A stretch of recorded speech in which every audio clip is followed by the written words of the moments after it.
Hi, this is Corey Johnston, and today's lesson is going to be a continuation of a previous lesson from the 20th chapter of Proverbs.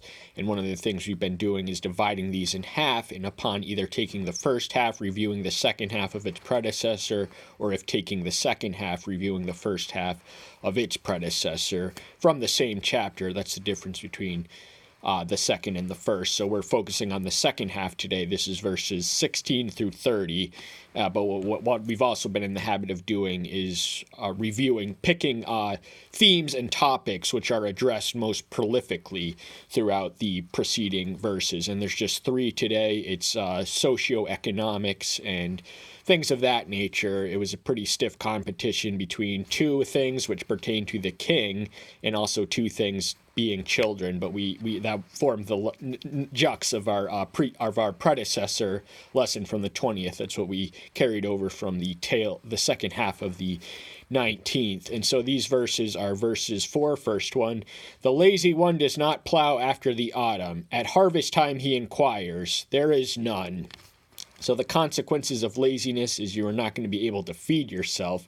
So if you do not plow when you need to because of laziness, you miss your time, you miss your opportunity. This was a cyclical cycle, an agricultural cycle, according to which one who if he expected to be fruitful, he would have to plow at this time of year, and the autumn would have been after that year. So that's when the farmers plowed. And when harvest time, which came later in the next year, technically speaking, there would be nothing for them. No, they would not reap what they had sown. They would be waste and just have nothing to show for it. Verse 8, a king verse 10 rather, differing weights and differing measures, both of them are an abomination to Yahweh. This abomination designation gains salience when one examines the Mosaic law, which did not tolerate economic dishonesty. So the practice, and many of the prophets indicted the merchant class for ripping people off through dishonest measures and dishonest scales.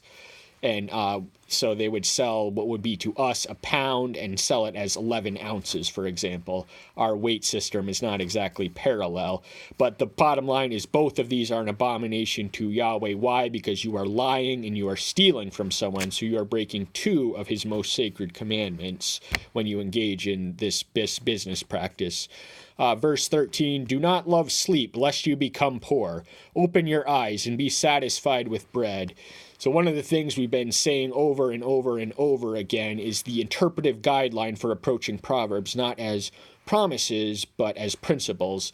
So it's not socioeconomics and why some people are rich and some people are poor is a lot more complex than the rich work hard and the poor are lazy, as Proverbs on the surface value appears to suggest, but the principle is what he's truly communicating. If you want to be rich, you will have to work for it. Even if you inherit a sum of money, you will have to work to add on to it. So there is some truth in that you have to work to be rich. Some people are born rich, but if they want to be richer, they're going to have to work for it. And poor people, now this is an oversimplification because many poor people do work as hard, if not harder, than rich people. But he's connecting sleep and laziness to poor. And of course, the farmer would have to get up at an assigned time of the day, bright and early morning. So that would have been, he's writing to an agrarian economy. And so open your eyes, that means when the cock crows, the rooster crows, whichever one wakes them up in the morning. I'm actually at somewhat of a remove from farming culture myself. It could be the chicken, it could be the rooster. But if you want to fill your stomach with bread and food and nutrients and sustenance, you're going to have to get up at the crack of dawn, open your eyes and get busy and get plowing and till the field if you want to eat later. But if you want to be poor, just neglect it altogether. Now we're going to transition into the lesson itself, beginning in the 16th verse of the 20th chapter.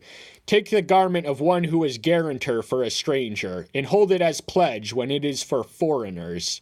So the taking of a garment was according to the Mosaic law, I think somewhere in Deuteronomy, it was a coverage for people who were in debts. And one of the ways people who pledged for other people could become financially, they had financial liabilities to pledging for one who was not trustworthy economically. So Solomon cautions his son, that's to whom he's writing for, as early as verse 1:8, and to never vouch for, if not anyone, certainly not a stranger, because you have to know their character, their reliability, their trustworthiness. So Solomon is sanctioning the law, which holds the irresponsible guarantor for their error. He thought that they would have to learn to not vouch for the wrong person by having their garment taken from them.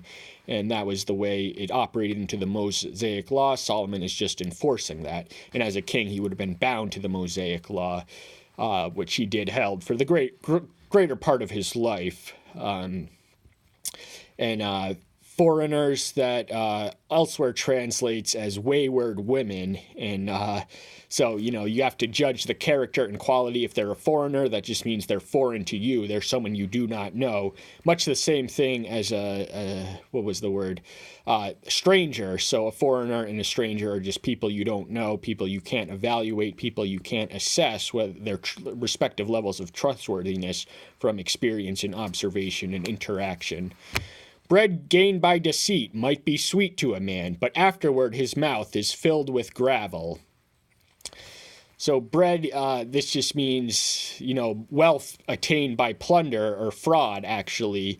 It may taste sweet, but there does it becomes bitter after it is swallowed and digested in their stomach. So if you eat the fruits of your ill-gotten gain, if you eat what you did not earn but took from another one through fraud and deceit and manipulation or anything else, that's going to leave a bitter aftermath in your taste. It might not catch up with you in this lifetime, but you will certainly not escape it in the judgment to come. And of course, most dishonest people reap what they do sow in this lifetime. So there are lifetime consequences for wayward and behavior. Some criminals don't ever spend a day in jail, and they're just skilled at the craft. That's all there is to say about it. By counsel plans are established, and by wise guidance wage of battle. So Solomon is writing from the vantage point of a royal ruler, and two of the things that kings did was they ruled, they governed, they set the law, they enforced the law, and they also were on the front lines of their troops in battle. Solomon's father, David, was a warrior king. Solomon, as his name translates, was a king of peace and diplomacy and commerce. But he relied on counsel and advisors to establish his plans. He did ask for the wisdom, but the fact is no one person can contain the wisdom to rule such a great people. So he did rely on advisors. Excuse me, false sneeze. And don't enter into war. War is a risk and a danger, prone to emergency situations. So you want to go in with a plan. You have to have guidance before you walk into a battlefield with an enemy of hostile enemies, an army of hostile enemies determined to kill you. You're going to have a plan to kill more of them than they kill of you. He who goes about as a slanderer reveals secrets. Therefore do not associate with him who speaks smoothly with his lips. So this describes what slanderers do. They reveal secrets, and this describes their devices. They are smooth with their lips. They are flattering, and flattery is not communication, but manipulation. So gossip queens and drama queens and people who are busybodies all up in other people's business, just repeating one rumor after the next, they cannot be trusted to keep a confidence. If you have a confidential bit of information to share with such a one, don't even get close to them. You should not be hanging out with friends like this. Do not associate with them, because great minds discuss ideas, average minds discuss events, and base minds discuss people. And guess which level as the level at which the slanderer or drama queen operates? It would be at the very bottom. And, smooth, this is a trait and characteristic of successful slanderers. They do have smooth lips. They do know how to sound like they are talking about, but they don't even know what they're talking about. They don't even know what they're meddling with, because their mind is at such that basement level of baseness. Whoever curses his father or his mother, his lamp is put out in deep waters, darkness. Now, the consequence for this Decalogue violation was stoning by death, but the problem is that what father or loving mother can bring their son, however disrespectful, to the death penalty.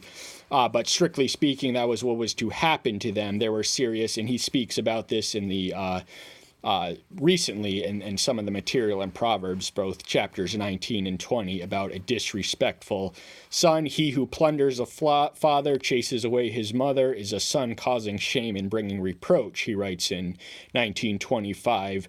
So if you curse the parents, the ones who gave your life, or your mother, more specifically and literally, who gave you life, you are in effect cursing the God who gave you to them, and your lamp will be put out in deep darkness. So interpret that however you want. In this life and next time, you can only get away with it for so long before you bring such an shame and embarrassment that it turns on your head fourfold.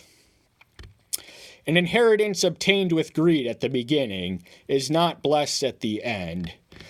So inheritance were possible. There were mechanisms through which a son or an heir could attain his inheritance early, but it would have been an act of greed, because every firstborn son was entitled to 2/3 of the father's estate, and every secondborn son was entitled to 1/3.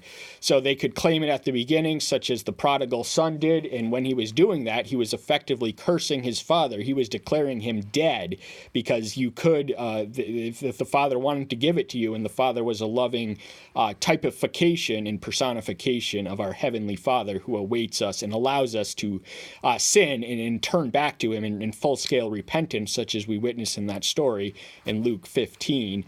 But it's not going to be blessed. The inheritance itself was gone, but that's what it took to bring him back and finally appreciate living in his father's home for what it was, because he was a young, hot-headed teenager who just wanted to go live life as he pleased, and he didn't know how good he had it at his father's house. But that's what it took to bring him back to him and appreciate what he had. He may have gotten, the father may have lived longer and given him a slight more inheritance, but it's as a general principle, it's not going to be blessed at the end, because what did this prodigal do? He repented. He turned around. He found himself in a swine pen as a Jewish boy. This would have been the most humiliating disgrace once his inheritance was all out. And he said, "What am I doing here? My father's servants live so much better than I.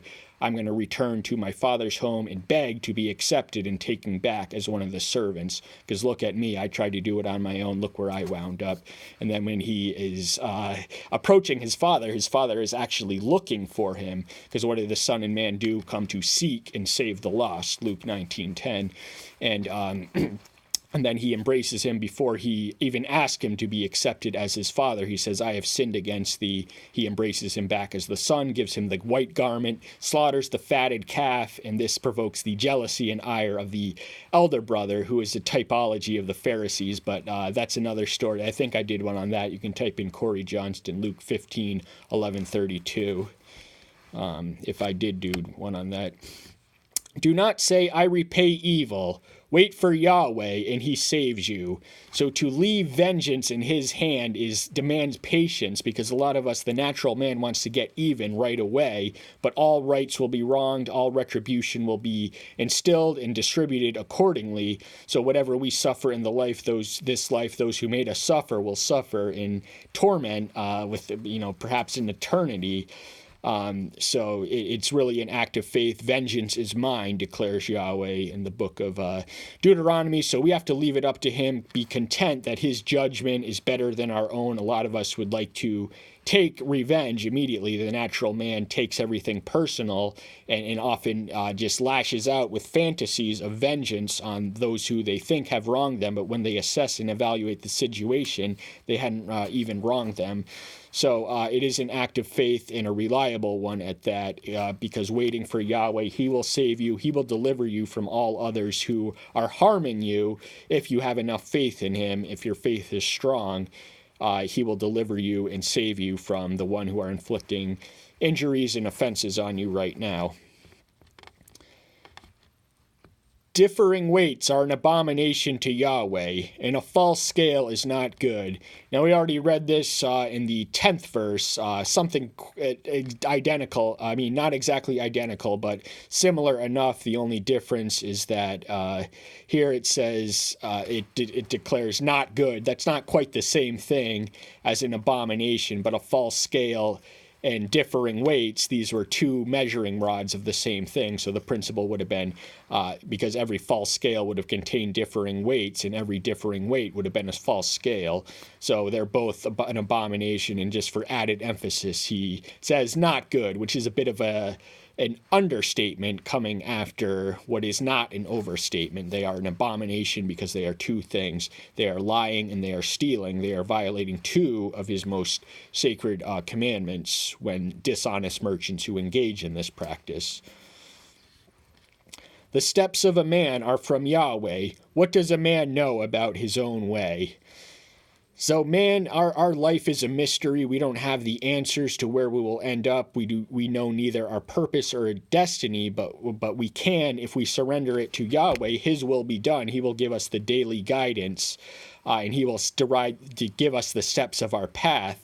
And even the one who does not seek after or care for or even know that he has a will for them, their very power, their physical power to get up and step comes from Yahweh. So in both the physical and the spiritual sense are the steps of a man from Yahweh. The steps of a man who is walking in his will are especially more so given by Yahweh because they are in his will and in his direction, but he gives 99% of humans the ability to walk, so that is a gift in itself, over 99%.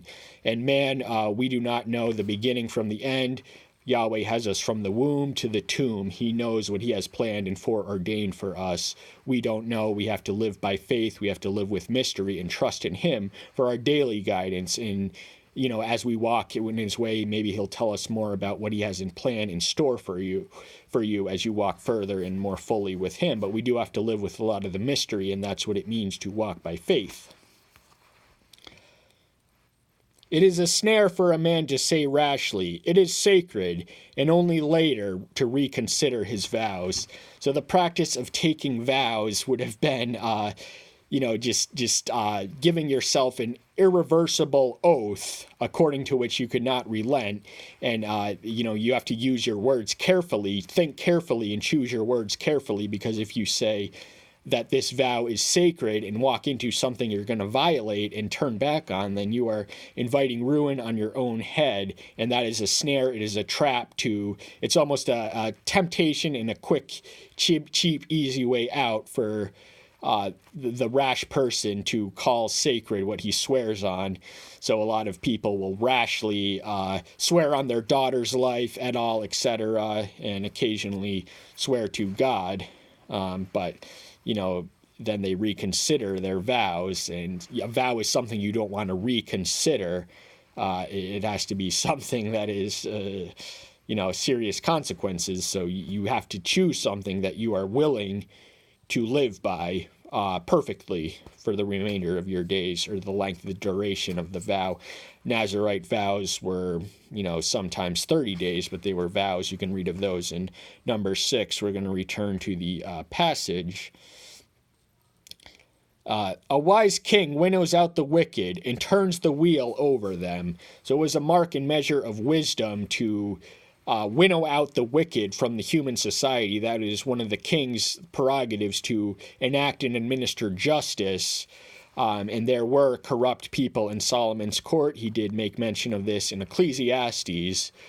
So even though he ruled with perfect integrity and wisdom and gave the wicked their just retribution and absolved and acquitted the innocent and righteous, there were people under him who protected the wicked through the practice mostly of bribes. That was how the stratified socioeconomic, so there were definite consequences for bribes, which had deleterious consequences on the socioeconomic order, because a bribe was an investment through which the rich could continually exploit the poor against justice, because they could just buy off the judge from what they ripped off from the poor person to begin with. And turns the wheel, that just means, that has deadly connotation, to turn a wheel, or at least ruinous or devastating connotations. The spirit of a man is the lamp of Yahweh, searching all his innermost parts. So the spirit of the man is distinct from the soul. This is something we need to qualify. Man exists in Trinity. We have three parts. We have bodies, which enable us to respond to external stimuli. The plants have the same thing. We also have souls, which give us an awareness of ourself. So animals have souls too. They have an awareness of self. But our spirit is what activates and makes alive the connection with divinity. That is something no other created creature can claim. We alone have the capacity to fellowship and just talk to even Yahweh, and the Spirit is the lamp of Yahweh, so that is what he gave us to stay connected to him, because if we were solely earthbound and carnal creatures, we would not have that connection. We were not the accident of an evolutionary process. We were created for a wise and great purpose, and it was to align our spirits with his, the supernal, spiritual, natural spirit. And it will reveal all our innermost secrets. It will determine our character. So a man's spirit was our accurate barometer to what his character was. The spirit, good spirit. If he had a good spirit in him, he would be a good person. Bad person. Same principle on the opposite. Kindness and truth watch over the king, and he shall support his throne by kindness. So this is something Solomon could say. He knew the truth. He was wise beyond any wise men and any sages. He was a king, yet he had wisdom beyond any sage or wise man. His intellectual superiority is established over different notable wise men to its original audience in 1 Kings, the 4th chapter. And kindness, he ruled in kindness. He did not allow the poor to exploit the rich, at least if it came to his court or his judgment or his ruling. And he had kindness for his people and the poor among them. And that's how he built his throne. He had the love of the masses because they knew he was out for him. And, the aristocrats, perhaps not so much, but they enriched themselves through Solomon's commercial ventures, so he had them in his pocket too. The comeliness of young men is their strength, and the splendor of old men is their gray hair. Now, comeliness, as I understand it, is handsomeness or beauty or aesthetic quality. So that means when man is young and vibrant physically, that is their strength. It is in their good looks. But the splendor of old men is the gray hair. We are to respect our elders, those who went before us, those who are wiser than us, those who are more experienced and tested than us. And we should not be, gray hair. No one wants to have gray hair. It's in fact a dreaded part of life.